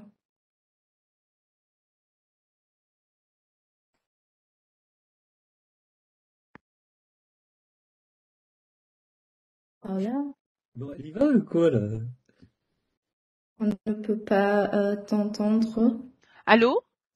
Oui, ça va. Là, c'est bien. Merci. Donc, je rejoins un petit peu ce qu'il vient de dire Henri. Je sais que c'est pas votre question, ça ne stipule pas que juste c'est un problème de communication, mais pour moi, parmi les questions qu'on vient de recevoir des participants, c'était c'est quoi votre attente, vos attentes de l'Union européenne, et du coup, je m'attendais pour répondre. Donc, depuis que je suis vraiment dans tout ce qui est développement international et travail avec la société civile, je crois que l'action que qu'il faut être entamé auprès de la Tunisie et auprès aux sociétés civiles, c'est réforme de développement. Réforme de développement dans la conception, dans le design des programmes et dans le design des agendas des programmes de développement en Tunisie. Ça fait plusieurs années avec l'appui des différentes fondations, Konrad Adenauer Stiftung, le travail avec l'UNESCO, le travail avec l'UN, de un petit peu challenger comment on concevoir les projets pour le développement. Il faut que le Tunisien, le Marocain, l'Africain en général, owning, il a quelque chose à dire et il est lié à ses programmes et à ses stratégies de développement pour son pays. On ne peut pas concevoir une stratégie, par exemple, une transition démocratique et si tu es vraiment déconnecté de contexte, si tu es vraiment déconnecté de ce qui se passe sur terrain. L'apprentissage que j'ai comme quelqu'un qui a travaillé et qui travaille encore dans la société civile depuis la Révolution, je crois qu'après 10 ans et avec bon, c'est pas général, mais c'est mon observation que les fonds de l'Union européenne viennent de créer des technocrates qui sont vraiment excellents dans les appels d'offres, dans la rédaction des rapports d'évaluation et dans être un technocrate de la société civile, mais non pas des personnes qui négocient, qui savoir défendre leur intérêt politique et intérêt stratégique comme un pays en voie de développement. Ici, en Allemagne, par exemple, je rencontre tous les jours des fonds d'expérimentation, des fonds d'innovation qui n'ont pas vraiment des grandes barrières ou bien des guidelines ou bien des critères de sélection très sévères. Et ça donne la flexibilité et ça donne la possibilité aux différentes universités, aux différents groupes informels et différentes associations pour être actives dans ce schéma de développement, en fait.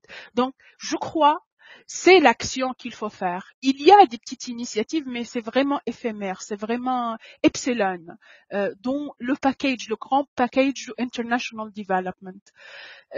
C'est ma conviction que si l'Union européenne et l'Europe en général veulent créer une autre relation de collaboration avec la Tunisie, c'est le temps de challenger et aussi de mettre en place des mécanismes de travail dans l'international development totalement différents et radicales de ce qui existe maintenant. Merci beaucoup. Donc, ça revient aussi un peu à ce que Mohamed a dit avant. Donc, il faut vraiment des nouveaux accords de collaboration et des nouvelles actions concrètes aussi. Donc, Miguel, toi aussi, tu as levé la main.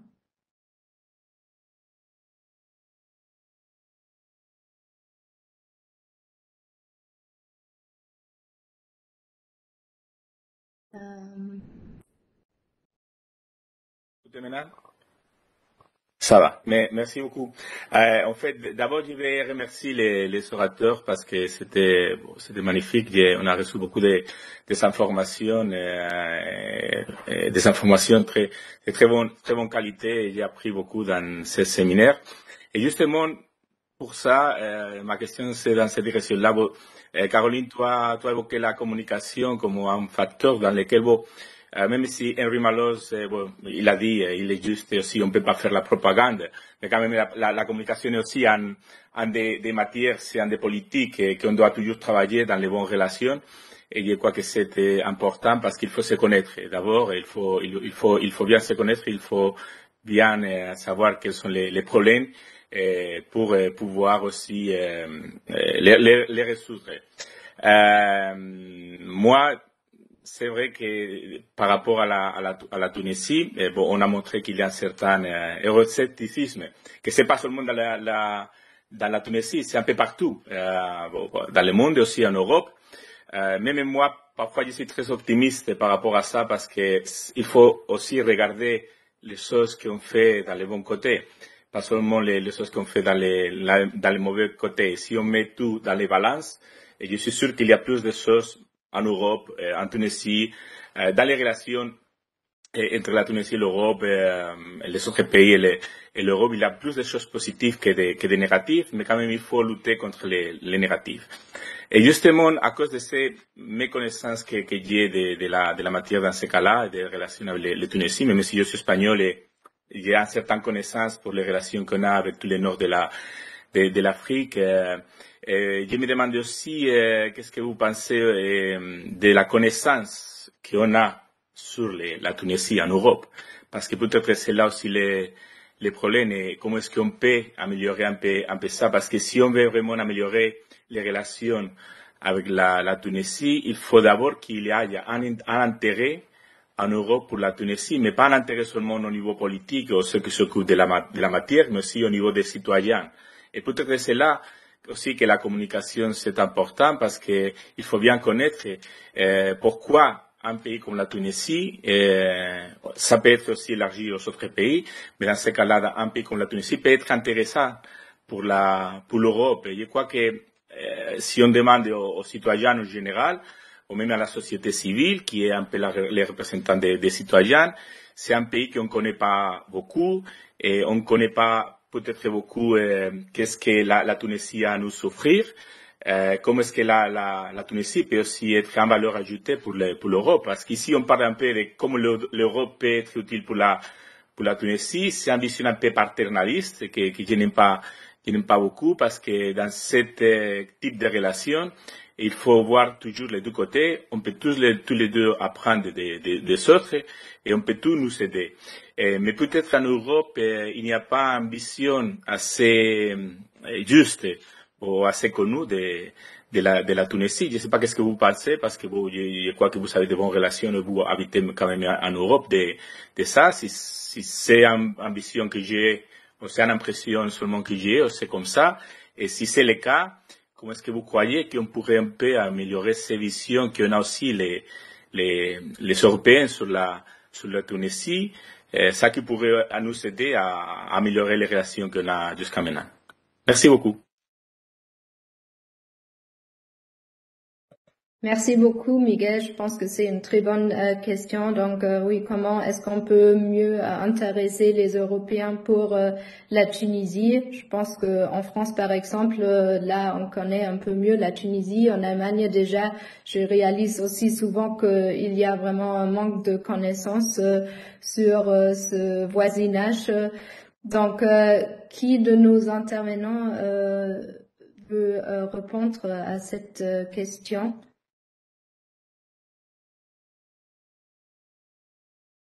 Oui, Firas. Désolé, Mohamed. Donc, tous les deux, ça va, si vous voulez. Oui. Vous pouvez répondre tous les trois si vous voulez. Yeah. First, je veux adresser le problème de la communication avec la Tunisie. Le problème, c'est que l'Europe et les pays européens, ils font beaucoup pour la Tunisie. Ils investissent beaucoup. Mais le problème que dans la perspective des Tunisiens, selon les Tunisiens, ils ne voient pas ces achievements. Mais on peut prendre l'exemple des Chinois à la Tunisie. Ils ont seulement créé une sorte de académie diplomatique et un hôpital qui ne fonctionne pas encore. C'était déjà construit depuis 2015, je pense. Il ne fonctionne pas encore. Mais tous les gens connaissent, tous les gens savent que la Chine nous a aidés. Et c'est à cause de la stratégie des Chinois concernant la communication, le media coverage sur leur contribution à l'Afrique. Et c'est à travers des social media, à travers les télés, la CGTN, c'est une c'est un TV chinois. Donc, mais je ne vois pas ces stratégies en relation pour les Européens. Donc, à ma propre opinion, c'est un facteur, je pense, concernant ce problème. Et pour améliorer les relations avec la Tunisie, je pense que la security approach des Européens concernant la migration irrégulière, ça, c'est une chose qu'il faut changer, qu'il faut adapter à les nouvelles, comment je peux dire, ce qu'on a sur la table, ce que les gens pensent, ce que les Tunisiens pensent en relation aux Européens eux-mêmes. Donc, on a besoin d'une coopération avec nous. Ne m'envoyez pas des bateaux, des sécurités pour juste sécuriser les bordures et c'est tout. Il faut investir à la Tunisie énormément, pas seulement la Tunisie, mais le Maghreb en général. Ce sera une synergie, ça crée une synergie entre nous. Il faut adapter un peu aux besoins des Africains et des Tunisiens, especially, you know, pour, comment je peux dire, désolé, j'ai oublié toujours les mots, mais juste pour être bref,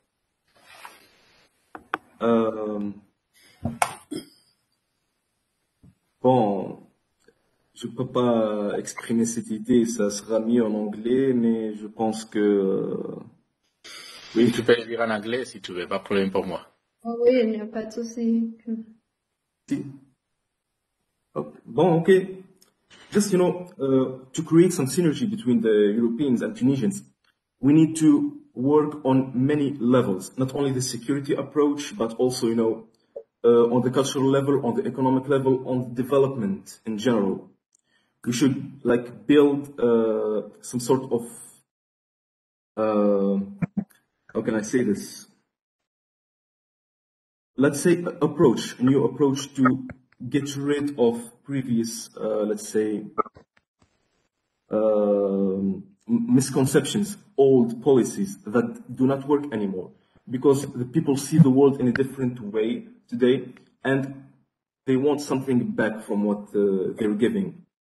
And that's what the Europeans should be. They should be more flexible towards us, and we should do the same. So what I see is that they focus a lot on human rights issues, on democracy, and that's understandable. And that plays a role in the perception of the people towards the Europeans. So they say a lot that we are being, you know, controlled, we're being, let's say, affected negatively by the Europeans. They want to impose their values on us. We know that's not the problem, but this is the perception that they're getting. Contrary to what, let's say, the Chinese are doing or the Russians are doing. You see, so that should be, let's say, an approach that should probably be taken into consideration. Merci beaucoup. Donc, je voudrais aussi donner la possibilité à Mohamed de répondre à la question de Miguel. Et après, nous avons Franz Schubert qui veut poser une question. Merci. Merci beaucoup, Caroline. Merci à Signor Miguel pour la question très pertinente. Vraiment, j'ai beaucoup apprécié votre remarque. C'est vrai qu'on focalise beaucoup sur comment est-ce que l'Union européenne peut aider la Tunisie et quelle idée est-ce que les Tunisiens ont des Européens et de l'Union européenne. Mais on réfléchit rarement à la situation inverse. Or, en réalité, tous les financements qui peuvent être utilisés par l'Union européenne sont payés par le contribuable européen. Donc, il est fondamental que le citoyen européen soit lui-même sensibilisé, conscient de l'intérêt pour l'Union européenne d'investir et de collaborer avec l'Afrique du Nord en général et la Tunisie en particulier. Il y a deux thématiques peut-être sur lesquelles je voudrais insister pour justement comment est-ce que les citoyens européens peuvent être conscients que la Tunisie est un partenaire de choix pour leur propre intérêt d'ailleurs comme pour le nôtre. Donc c'est encore une fois l'idée d'avoir un partenariat win-win. D'abord malheureusement l'idée souvent qui est majoritaire, on va dire, c'est que les gens connaissent la Tunisie comme destination de vacances. Alors c'est bien pour le tourisme en Tunisie, parce qu'ils connaissent les belles plages, les chameaux, le Sahara, etc. Bon, ça c'est une idée généralisée qui existe. Deux, souvent c'est une connaissance aussi assez triviale quand on entend des expulsions du territoire, dans tel cas on se dit est-ce qu'il est tunisien, est-ce qu'il est algérien, est-ce qu'il est marocain, etc. Donc c'est une connaissance qui est assez triviale de manière généralisée. Je parle pour ce que je connais particulièrement en France. J'ai une idée un peu moins sur l'Allemagne, peut-être que Caroline pourra nous en dire davantage. Pourtant, il y a des sujets qui sont d'intérêt majeur et qui pourraient l'être davantage, dont les Européens pourraient tirer parti. Donc deux sujets particuliers. Le premier sujet, c'est le sujet de l'énergie.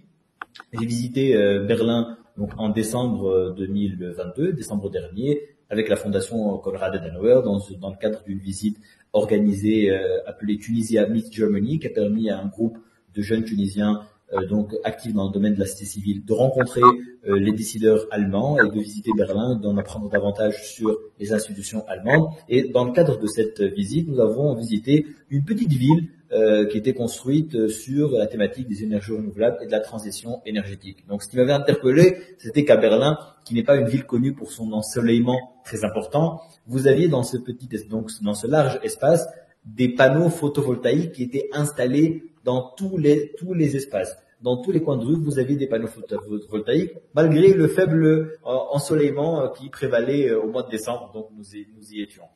Aujourd'hui, vous savez que l'Europe vit une crise énergétique sans précédent, particulièrement l'Allemagne, qui était très dépendante du gaz russe à travers Nord Stream 1 et Nord Stream 2, qui n'a pas abouti. Aujourd'hui, en Allemagne, les usines à charbon redémarrent, malgré l'urgence climatique, parce que la problématique de l'énergie est aujourd'hui une problématique primordiale. De l'autre côté, en Tunisie, nous avons quasiment aucune journée sans soleil. Nous avons le désert, nous avons de l'espace et nous avons très peu, pour ne pas dire pas beaucoup, très peu d'investissements de la part de nos partenaires européens, mais également très peu d'investissements tunisiens dans le domaine de l'énergie. Nous avons également des zones très ventées dans lesquelles nous pourrions installer des éoliennes. Nous avons une côte littorale de plus de 1200 km qui pourrait abriter des éoliennes offshore, etc., etc., etc.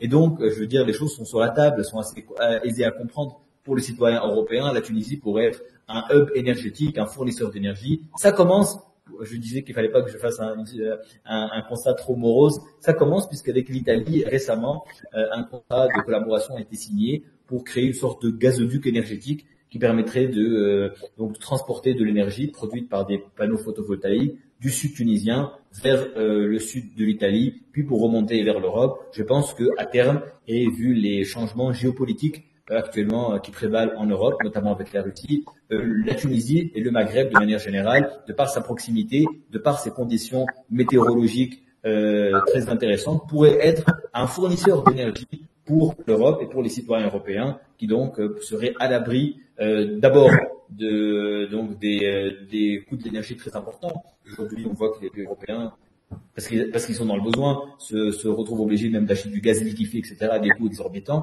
Numéro 2, le nucléaire pose la problématique de la gestion des déchets, de la sécurité, dans une ère où aujourd'hui nous parlons de la transition énergétique et de zéro émission carbone et de vivre dans un nouveau monde avec la sortie programmée par exemple en France du nucléaire. Aujourd'hui, on réouvre des centrales. Donc voilà, je pense que d'abord la question énergétique pourrait être une question fondamentale dans les relations tuniso-européennes. Premièrement. La deuxième question, c'est évidemment la question migratoire. Et là, je pense que le schéma, il est sans contexte. Je veux dire, les choses crèvent les yeux. En 2050, je vais vous donner 2-3 chiffres. D'abord, aujourd'hui, la première métropole francophone n'est pas Paris, c'est Kinshasa. C'est la première métropole francophone au monde. Numéro 2, le Nigeria, en 2050, sera le 3e pays le plus peuplé du monde. Un pays qui sera plus peuplé que les États-Unis d'Amérique aujourd'hui. Donc, ces pays d'Afrique subsaharienne vont connaître également des grosses difficultés qui seront dues au changement climatique, avec des migrations climatiques qui, d'ici 2050, sont estimées à quasiment 450 millions de citoyens, d'habitants africains qui seront ou bien déplacés de manière volontaire ou de manière involontaire. Donc je pense qu'aujourd'hui, nous parlons beaucoup de la migration irrégulière, mais il faut que nous nous rendions compte que la crise migratoire n'a pas commencé. Ce que nous sommes en train de vivre, ce que nous avons vécu, même avec la guerre en Syrie, etc., ce sont des épiphénomènes. Parce que la catastrophe migratoire, elle est à venir. C'est le changement climatique qui va catalyser une catastrophe migratoire sans précédent qui, d'ici 2050, à cause de l'explosion de la population africaine, va s'aggraver. Et puis, évidemment, vous avez donc de l'Afrique subsaharienne vers l'Europe. Le corridor, c'est le Maghreb. Donc, je l'ai dit tout à l'heure, un Maghreb qui est sécurisé, qui est stable, des pays qui connaissent un développement économique, des pays qui sont prospères, sont le meilleur moyen de garantir que il n'y ait pas donc des corridors migratoires qui partent de pays qui seront peuplés de millions, de centaines de millions d'habitants directement vers l'Europe. Donc ici, une question de sécurité et de migration. Encore une fois, je pense qu'il y a tout un exercice donc de pédagogie à faire auprès des citoyens européens pour expliquer ces enjeux et pourquoi est-ce qu'une collaboration plus ferme, plus rapprochée, plus étroite avec les pays nord-africains est fondamentale, même, je vais dire, par égoïsme et par opportunisme pour les citoyens européens, parce qu'il s'agit de leur sécurité, que ce soit migratoire, que ce soit énergétique. Merci Mohamed pour Je dois vous quitter. Merci beaucoup. C'était très intéressant. Merci à tous. J'espère de vous voir bientôt. Merci. Merci. Donc là, il y a encore Monsieur Franz Schubert. Oui, bonjour. Je voudrais juste intervenir parce que ça fait très longtemps que je suis allé en Tunisie, avec la première période qui était celle où les salariés tunisiens, je suis à la fois de la CFDT et de Sauvons l'Europe, et donc où les salariés tunisiens venaient aussi en France pour se former, donc j'ai fait des formations de soudeurs, de forgerons à l'époque avec des salariés, des jeunes Tunisiens qui revenaient, qui restaient en France. Je suis d'ailleurs toujours resté en relation avec eux. Puis il y a eu une deuxième étape au début des années 2000 où la Tunisie accueillait le Forum social mondial. Et nous sommes intervenus sur, là, puisque j'avais quelques outils au niveau des pactes locaux et d'économie sociale et solidaire, nous sommes intervenus dans ce forum social mondial, en particulier aussi sur tout ce qui constitue les collectifs des groupements d'employeurs qui adaptaient les petites entreprises, justement, qui permettaient de faire du temps partagé et tout ça. Donc je pense qu'on a là maintenant, évidemment, j'ai un peu moins d'activité, mais quand même encore un peu, et donc on vit, il faut qu'on se dise qu'on vit la même crise. Et je crois que l'intervenant Mohamed qui vient d'intervenir montre bien qu'on partage les mêmes problèmes d'énergie en Tunisie comme en France. On partage les mêmes problèmes de solidarité comme en France. Et ce qui était convenu tout à l'heure, j'ai bien aimé les technocrates de la société civile. De fait, c'est ce qui nous bloque aujourd'hui. C'est-à-dire que les acteurs de terrain ne se rencontrent plus. Je suis allé à l'université de Tunis avec la CFDT, on avait fait une université là-bas, on se retrouvait en acteurs. Et puis après, il y a eu un laps de temps où les élus, d'une part, et puis les universitaires, tout cela ont repris le pouvoir, entre guillemets, et ont de fait écrit sur ce que faisait le citoyen moyen, quoi, l'acteur de terrain. Et donc l'acteur de terrain, maintenant, il a plus de relation. Il faudrait faire un Erasmus des travailleurs entre la Tunisie et la France. Il faudrait reprendre ce genre de choses sur les questions d'aujourd'hui. Comment on résout les problèmes de solidarité? On vient d'apprendre aujourd'hui qu'on mettait un avion entre deux villes en France parce qu'une ville moyenne n'a plus de Toubib. Bon, je pense qu'on est en train de vivre les mêmes choses. Et c'est ça qui fait problème aussi, parce que vivant ces mêmes choses, on va plus avoir envie de se mobiliser pour les autres. Et donc, on a vraiment un repli sur nous-mêmes qui est extrêmement grave et qui doit de fait ce genre de travail ensemble nous sert autant à nous qu'à vous. Et donc, si on s'appuie sur les mêmes prises, quand je vais en Tunisie, moi, je regrette qu'il n'y ait pas d'usine de traitement de plastique, parce que là où je vais, le plastique est partout. Lorsque je vais en Tunisie, je vois que lorsqu'on parle de collectif, c'est un vrai problème, parce que on n'a pas la même tradition de partager les entreprises, de faire de la coopération et tout ça. Et donc, nous, on a maintenant aussi ce type de problème. Donc, je crois que c'est là-dessus, dans cet échange entre acteurs, sur les questions d'aujourd'hui, l'énergie, la solidarité, qu'on peut de fait reconstruire, à la fois d'ailleurs l'Europe, qui va en avoir bien besoin, et de fait des relations qui vont nous permettre J'ai apprécié aussi l'intervention sur les problèmes migratoires. Je suis tout à fait d'accord. On n'est pas rendu au bout de nos problèmes migratoires et on a envisagé à une époque de repousser bien plus violemment, y compris les gens qui viendraient d'Afrique du Nord, qu'on ne le fait aujourd'hui. Et à mon avis, ça peut aussi devenir, et c'est un véritable danger. Voilà, merci. Merci beaucoup, monsieur, pour cette intervention. Donc là, on a déjà passé 19h30. Donc, est-ce qu'il y a encore d'autres questions ou remarques? Je sais qu'on pourrait encore continuer cette discussion pour plus longtemps, mais vu que c'est aussi le début du week-end, donc s'il y a encore une question, on peut encore l'intégrer. Ou Paula, si toi tu as encore une remarque, vas-y. Les micros. I'm sorry.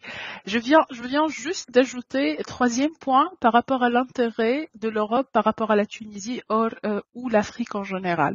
Il y a un intérêt économique, car merci Mohamed pour les deux, l'énergétique et aussi tout ce qui est migration par rapport au changement climatique. Mais pour moi, et ce que je suis en train de vivre aujourd'hui d'une manière continue, c'est l'intérêt que la technologie construite en Europe sera consommée ou sera achetée dans les pays africains avec ce marché énorme. Avec la compétition qu'on a, surtout, je parle de la perspective allemande. On a cette compétition entre les États-Unis et l'Allemande en termes de technologie, innovation, voiture, industrie 4.0, etc. Donc, ça charme d'une manière très grande, d'une manière très féroce. On peut dire ça. Et du coup, le marché le plus intéressant est bien le marché qu'il est en train d'absorber et de consommer les technologies et les produits en termes technologiques, des voitures, tout ce que vous voulez, en fait, c'est le marché africain. Donc, si on consomme pas, on produit pas, et voilà. Donc, the cycle, le cycle de ce progrès économique, il ne serait pas là. Et par exemple, je peux partager une expérience que je trouve très très intéressante quand je viens de la voir. Un étudiant qui vient d'être dans ma faculté en Allemagne, il vient de pitcher une application qu'il vient de le faire et c'était vraiment une application d'une technologie moyenne qu'on est en train, par exemple, dans nos facultés en Tunisie, on a beaucoup des ingénieurs en informatique, etc. Mais la possibilité qu'il puisse être dans un programme de coopération et d'être financé par ce programme de coopération pour tester son solution avec les agriculteurs en Tunisie, lui vraiment permettait de renforcer, d'améliorer son solution. Et maintenant, il est en train de la vendre au marché africain et autres, dont l'Europe. Donc, il faut vraiment avoir ce intérêt économique quand nous sommes en train de parler de la Tunisie ou bien des North African countries. Merci. Donc, Miguel. Oui, un petit commentaire seulement. D'abord, remercie toutes les réponses parce que ça clarifié beaucoup les choses et ça nous a donné quelques pistes là où on peut travailler ensemble. Je crois que c'est très important. Et l'autre chose, c'est une invitation pour que, comme vous savez, on a un nouvel web et un blog, des partenariats dans lesquels on peut publier des réflexions comme ça et c'est d'inviter aux orateurs de nous envoyer un petit article, peut-être dans les sujets dont on a parlé aujourd'hui, focaliser dans les sujets qu'ils trouvent plus importants, parce que ça serait très intéressant de les publier, comme ça arriver à un public plus large et en même temps, disons, de contribuer à faire connaître un peu plus ces relations qui existent maintenant et comment est-ce qu'on peut améliorer ces visions de l'Europe par les Tunisiens et au contraire des Européens de la Tunisie. Merci beaucoup. Merci beaucoup, Miguel. Donc, moi, j'ai pas beaucoup à ajouter, mais je vous remercie énormément. voilà, c'était très enrichissant, je pense. Ça a donné de l'inspiration et même si on peut le voir que c'est compliqué des fois et il y a beaucoup de défis, vous avez donné des axes ou des pistes de collaboration et vous avez montré que des fois il faut peut-être des nouveaux concepts de collaboration, mais qu'il y a beaucoup de potentiel aussi, surtout au niveau des énergies, de l'hydrogène, mais voilà, dans des partenariats aussi techniques. Donc, et qu'il faut aussi impliquer la jeunesse et les nouvelles idées. Donc, oui, il s'agit peut-être de un peu rééquilibrer les intérêts et le piste de collaboration. Donc, voilà, merci beaucoup et donc nous sommes ravis aussi pour les prochaines séances des Mexicains et des Ivoires, comment dire, de Côte d'Ivoire. Hein. Vous savez ce que je veux dire. Donc, ça va aussi être intéressant d'offrir la perspective encore plus sur le continent de l'Afrique. D'accord. Je vous souhaite une bonne... Juste, Caroline, juste de dire qu'on a quand même une séance qui n'est pas la vision 2, mais par Nicolas Véron, qui est un spécialiste finance européenne et internationale, le 24 février. Hein, et avant que tu conclues, je voulais te remercier au nom de tout le monde pour cette très bonne organisation, à la fois pour ce que tu fais en Tunisie, avec nos amis tunisiens. Moi, je ne connaissais pas du tout la Tunisie et je vois qu'on a une méconnaissance totale de plein de réalités. Et comme l'ont dit de nombreux amis, merci pour la qualité de ce que vous avez fait. Et il faut qu'on enrichisse, qu'on continue à débattre et d'aller de l'avant tous ensemble, parce que Jean Monnet et d'autres, c'était des citoyens européens, mais aussi des citoyens du monde. Merci beaucoup. Merci beaucoup, Philippe. Donc, c'est dans cet esprit européen qu'on va maintenant, voilà, commencer le week-end. Merci à tous.